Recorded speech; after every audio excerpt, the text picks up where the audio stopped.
গ্রিসের রাজধানী অ্যাথেন্সে শুরু হয়েছে চিত্র প্রদর্শনী ফ্রিদা কাহালো বিয়ন্ড দ্য আইকন ইমার্সিভ, যা মূলত মেক্সিকান চিত্রশিল্পী ফ্রিদা কাহালোর জীবন ও শিল্পকর্মের ওপর নির্মিত।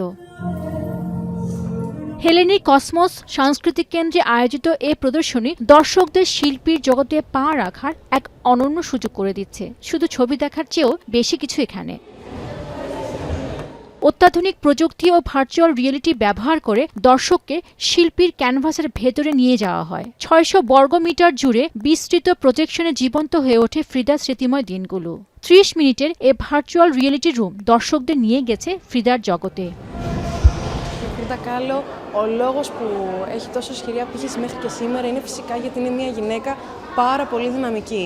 Είναι μια γυναίκα που άφησε το στίγμα της στον χώρο της τέχνης και στην ιστορία γενικότερα. প্রদর্শনীতে শুধু প্রযুক্তি নয়, বরং শিল্পীর ব্যক্তি জীবনের সঙ্গেও সংযোগ ঘটনা হয়েছে। Η ζωή και ο πόνος που ένιωσε γενικά στη ζωή της και που το μετέφερε και στα έργα της ήταν κάτι που μας μετέφερε και με τα έργα της. আরেকটি আকর্ষণীয় ব্যাপার আছে এই প্রদর্শনীতে। এখানে কাহালোর সেই বর্ণিল ও আইকনিক মেক্সিকান ফ্লোরাল এমব্রয়ডারি করা পোশাকগুলোর রেপ্লিকাও অন্তর্ভুক্ত হয়েছে। নিজের পরিচয়, কষ্ট এবং মেক্সিকান সংস্কৃতির সমন্বয়ে আত্মপ্রতিকৃতির জন্য বিখ্যাত ফ্রিদা কাহালো মারা যান ১৯৫৪ সালে। তারপরও বিশ্বের অন্যতম প্রভাবশালী এবং বাণিজ্যিকভাবে স্বীকৃত শিল্পী সমাদৃত ফ্রিদা। পেনুকা সুলতানা, এখন বিশ্ব।